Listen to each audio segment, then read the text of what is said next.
दफ्तर में बैठे अधिकारी और उनके टेबल पर सजा हथियारों का जखीरा। ये कोई प्रदर्शनी नहीं है, बल्कि ये तस्वीरें बता रही हैं कि चुनाव से पहले हथियार तस्करों पर शिकंजा कसना शुरू हो गया है। तस्वीरें ग्वालियर की हैं, जहां क्राइम ब्रांच ने 15 पिस्टल के साथ एक हथियार तस्कर को गिरफ्तार किया। उसके पास बड़वानी के सिकली में बनी पिस्टल मिली है, जो 32 बोर की है। क्राइम ब्रांच को सूचना मिली थी कि ग्वालियर रोडवेज बस स्टैंड पर एक हथियार तस्कर काफी मात्रा में पिस्टल लेकर आया हुआ है। बस स्टैंड के पास ही उसे किसी को डिलीवरी करनी है। पुलिस ने घेराबंदी की और बदमाश को धर दबोचा। तस्कर गोपाल सिंह बड़वानी के सेंधवा का रहने वाला है, जो बड़वानी से भिंड हथियारों का जखीरा लेकर जा रहा था। पूछताछ में उसने बताया कि वो ग्वालियर चंबल में 15,000 रुपए में पिस्टल को बेचता था।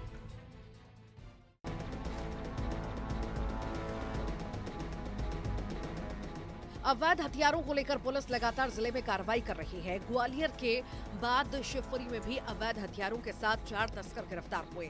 आगामी विधानसभा चुनाव को दृष्टिगत रखते हुए अवैध हथियारों के निर्माण, क्रय विक्रय और तस्करी पर अंकुश लगाने के लिए कार्रवाई कर रही है। अवैध हथियारों के कारोबार पर रोकथाम के लिए विशेष अभियान चलाया जा रहा है। इसी के तहत शिवपुरी पुलिस ने 13 अवैध हथियार, 26 जिंदा कारतूस समेत 4 अंतर्राज्यीय तस्कर को गिरफ्तार किया। तस्कर बुरहानपुर से हथियार खरीद कर लाए थे, जिन्हें गिरफ्तार कर पूछताछ जारी है।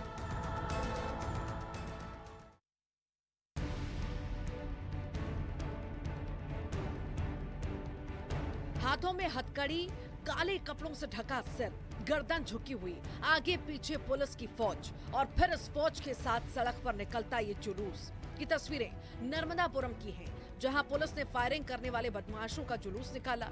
मामला सिवनी मालवा के कोठी बाजार से जुड़ा हुआ है। 8 साल पहले जमीन विवाद हुआ था, जिसके बाद बदले की भावना से 11 सितंबर को कोठी बाजार में सुरेंद्र राजवंशी नाम के शख्स पर गोलीबारी हुई।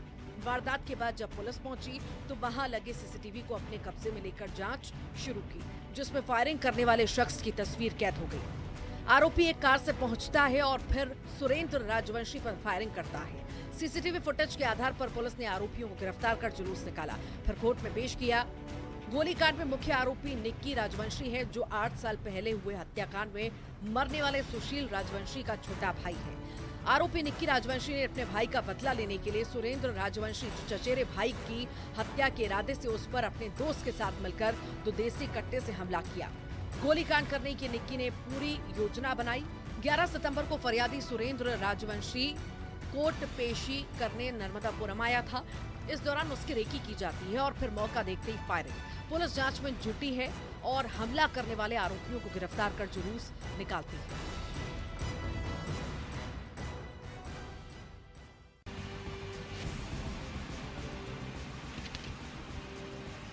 उफान भारती नदी बांध का बढ़ा जलस्तर, पानी का तेज बहाव, इतना मानो चीते की रफ्तार से पानी बह रहा हो। और दूसरी तस्वीर जिसमें एक शख्स जानबूझकर उफनते नाले में खड़ा दिखा, जिसके बाद वो नदियों की धारा के साथ बह गया। ये तस्वीरें बैतूल की हैं, जहां भारी बारिश के बीच सतपुड़ा डैम का जलस्तर बढ़ गया है। तो वहीं दूसरी तस्वीर में देख सकते हैं एक युवक उफनते नाले पर खड़ा है। वहीं पहली तस्वीर में देख सकते हैं कि सुबह से हो रही लगातार बारिश की वजह से नदी में पानी खतरे के निशान से ऊपर पहुंच चुका है। हालात ऐसे बन गए हैं, तवा नदी पर बने सतपुड़ा डैम के साथ गेट को खोलना पड़ा, जिसके बाद करीब 44,000 क्यूसेक पानी को छोड़ा जा रहा है, ताकि नदी का जलस्तर कम किया जा सके। वहीं नाले में खड़ा युवक पानी की तेज धारा में बह गया। दूसरी तरफ ताप्ती नदी पर बने पारसडो डैम के भी 3 गेट खोल दिए गए। बता दें कि जिले में पिछले कुछ घंटों में करीब 814 मिलीमीटर से ज्यादा बारिश हो चुकी है, जो खतरे की घंटी बजा रही है। बारिश का दौर ऐसे ही जारी रहा तो हालात बिगड़ सकते हैं। हालांकि प्रशासन पूरे समय डैम और नदियों की स्थिति पर नजर बनाए हुए है।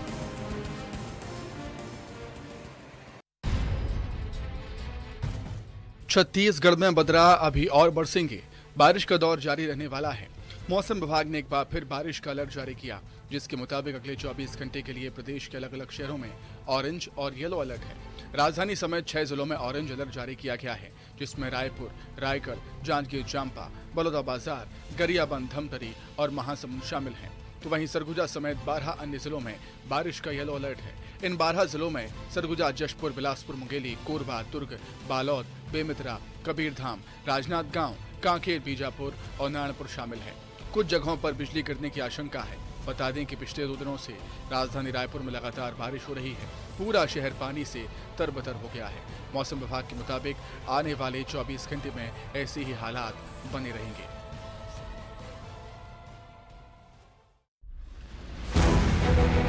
रायपुर को लेकर मौसम विभाग लगातार बारिश का अलर्ट जारी कर रहा है। बारिश से मची तबाही की कई तस्वीरें भी सामने आ रही हैं। कहीं बाढ़ का पानी गांव में घुस गया तो कहीं रास्ते पानी में डूब गए। हालात बिगड़ते जा रहे हैं।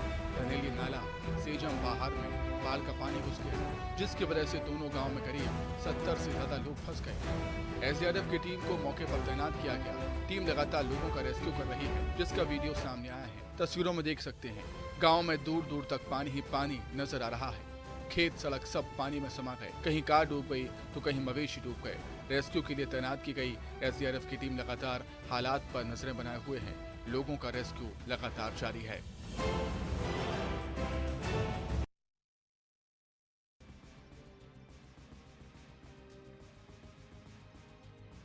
छत्तीसगढ़ के कई शहरों में बारिश का रौद्र रूप जारी है।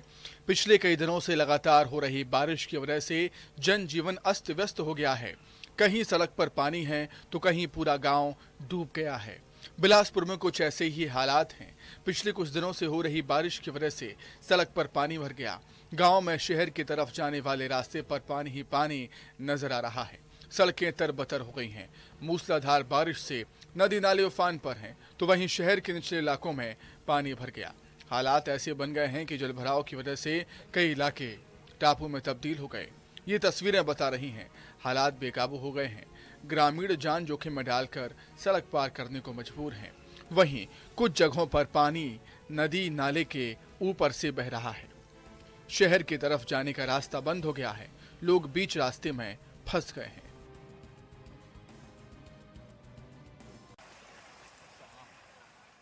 दूर दूर तक देखिए पानी ही पानी नजर आएगा।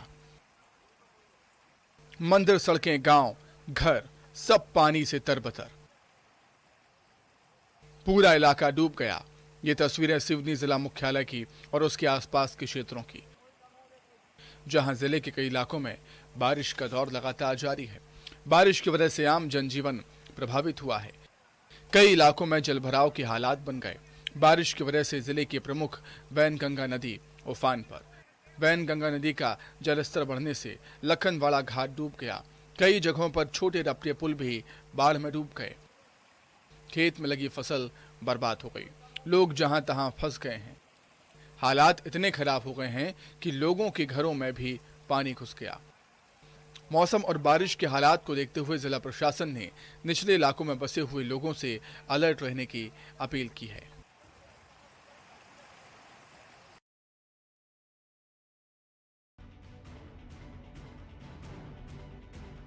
ये तस्वीरें लापरवाही की हैं। ये तस्वीरें सिस्टम की नाकामियों की हैं, जो चीख चीख कर ठेकेदार से पूछ रहे हैं इतनी लापरवाही क्यों। सिवनी में जब बारिश शुरू हुई तो लापरवाही की तस्वीरें सामने आने लगी।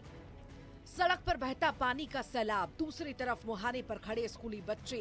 ये तस्वीरें सिवनी के घनसौर ब्लॉक के घोटखेड़ा गांव की हैं, जहां बारिश के बाद लोग जान जोखिम में डालकर नदी को पार करते हुए नजर आए। दरअसल क्षेत्र का निर्माणाधीन पुल नहीं बन पाने से बाढ़ ग्रस्त नाले ने एक बार फिर स्कूल जाने वाले बच्चों का रास्ता रोक दिया। हाई स्कूल और हाई सेकेंडरी स्कूल में पढ़ने वाले बच्चे परीक्षा देने के लिए जब घर से निकले तो बीच राह ही उन्हें पुल पार करने की परीक्षा देनी पड़ी। लोग जान जोखिम में डालकर पुल पार करते हुए नजर आए। इस दौरान ग्रामीणों का गुस्सा भी नजर आया।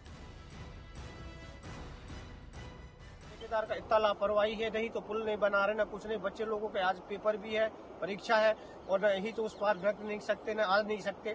जिस हिसाब से मतलब बच्चों का पढ़ाई होगा, इतना लापरवाही ठेकेदार को नहीं करना चाहिए।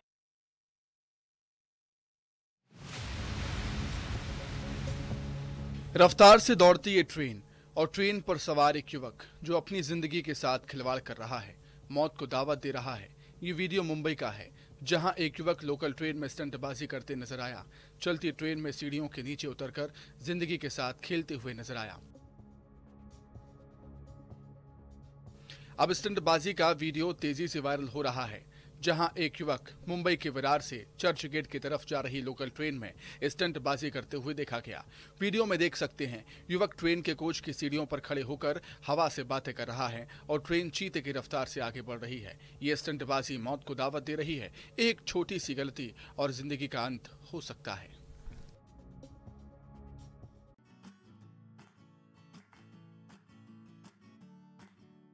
एक तरफ गौवंशों का झुंड और ठीक उसके पास खड़े भालुओं का झुंड। ये तस्वीरें आकर्षित भी करती हैं और राहगीरों के लिए परेशानी भी बयां करती हैं। मनेंद्रगढ़ वन परिक्षेत्र के झगड़ा खांड इलाके में भालुओं का एक झुंड खाने की तलाश में जंगल से शहर की तरफ आ पहुंचा है। सड़क के किनारे लगे ढेर से खाने की तलाश कर रहा है। तस्वीरों में देख सकते हैं करीब आधा दर्जन भालू गौवंश के साथ विचरण कर रहे हैं, तो वहीं दूसरी तरफ एक भालू पेड़ पर चढ़कर आराम फरमा रहा है। सड़क पर चलने वाले राहगीर भालुओं की वजह से दहशत में हैं। वहां से गुजरने वालों ने इनका वीडियो बना लिया, जो सोशल मीडिया पर तेजी से वायरल हो रहा है। वहीं वन विभाग में इसकी जानकारी दी गई है। मौके पर पहुंची वन विभाग की टीम भालुओं के झुंड पर नजर बनाए हुए है।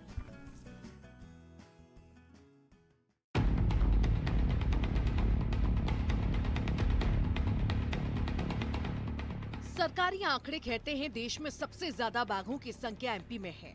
केंद्रीय सरकार के वन और पर्यावरण मंत्रालय के ताजे आंकड़ों की माने तो अकेले एमपी में 785 बाघ मौजूद हैं। इसीलिए एमपी के अलग अलग शहरों में आए दिन बाघ दिख जाते हैं। बाघ अक्सर जंगल की तरफ से रास्ता भटक कर शहर और गांव की तरफ आ जाते हैं। एक बार फिर कुछ ऐसा ही देखने को मिला है। इस बार तस्वीरें खरगोन जिले के एबी रोड घाट से आई है, जहां बाघ चहलकदमी करते हुए देखा गया, जिसका वीडियो वायरल हो रहा है। दरअसल खरगोन जिले के महेश्वर क्षेत्र के इंदौर मुंबई राष्ट्रीय राजमार्ग के काकड़दा वन परिक्षेत्र के घाट पर उस समय हड़कंप मच गया जब राहगीरों को एक टाइगर नजर आया। बाघ घाट इलाके में सड़क किनारे बैठा है। वहां से गुजर रहे लोगों ने उसका वीडियो बना लिया। प्रत्यक्षदर्शियों ने बताया कि वे रोजाना गणेश मंदिर दर्शन के लिए जाते हैं। इस दौरान उन्होंने टाइगर को देखा, जिसके बाद वन विभाग को सूचित किया। मौके पर जब वन विभाग की टीम पहुंची तब तक बाघ जंगल की तरफ निकल गया था। हालांकि वन विभाग इलाके में नजर बनाए हुए है।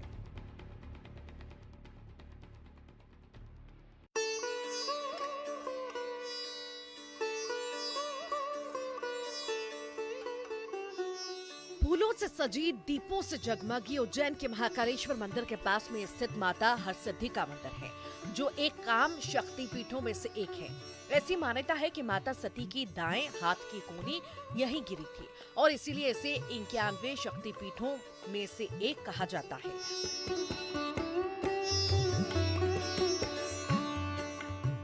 माता सीता को राजा विक्रमादित्य की आराध्य देवी कहा जाता है। राजा विक्रमादित्य के समय से ही माता हरसिद्धि के मंदिर में दीपमाला प्रज्वलित की जाती है, लेकिन दीप प्रज्वलित करने में यहाँ काफी परेशानी आती है, जिसे देखते हुए प्रशासन ने हाइड्रोलिक सीढ़ियां लगाने का फैसला किया है। बता दें कि परिसर में स्थापित 2 दीप स्तंभ हैं। ये दीप स्तंभ करीब 51 फीट ऊंचे हैं। दोनों दीप स्तंभों को मिलाकर 1011 दीपक जलाए जाते हैं। इन दीप स्तंभों की स्थापना राजा विक्रमादित्य ने करवाई थी, लेकिन रोजाना शाम को मंदिर में आरती से पहले 6 लोग दीप स्तंभ पर चढ़कर करीब 5 मिनट में 1011 दीपक रोशन कर देते हैं। ये काम काफी जोखिम भरा होता है। ऐसे में प्रशासन हाइड्रोलिक सीढ़ी लगाने जा रहा है, जिससे यहाँ चली आ रही परंपरा आसानी से निभाई जा सके। प्रशासन की माने तो अगले 1 हफ्ते में ये सीढ़ी बनकर तैयार हो जाएगी।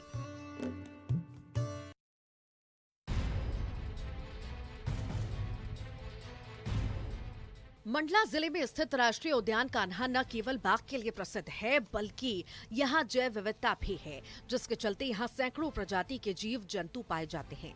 यही वजह है कि यहाँ समय समय पर जीव जंतुओं की जानकारी जुटाई जाती है। पार्क में ऐसा ही कुछ इन दिनों चल रहा है, जिसे नाम दिया गया है बटरफ्लाई सर्वे। कान्हा में 3 दिवसीय तितलियों का सर्वे कार्य प्रारंभ हुआ है। इस काम में देश के 20 राज्यों के करीब 70 सर्वेयर तितलियों का सर्वे कर रहे हैं, जो पता लगाएंगे कि नेशनल पार्क कान्हा में किस किस प्रजाति की तितलियां हैं। ये 3 दिवसीय सर्वे पार्क क्षेत्र के 7 जोन के 36 स्थानों में किया जा रहा है।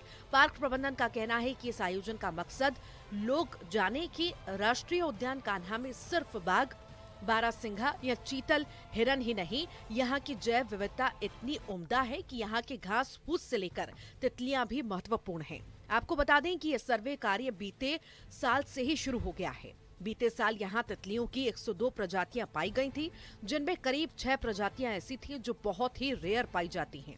बहरहाल इस साल भी बटरफ्लाई सर्वे जारी है। अब देखना होगा कि इस साल कितने रेयर तितलियों को देखा जा सकेगा।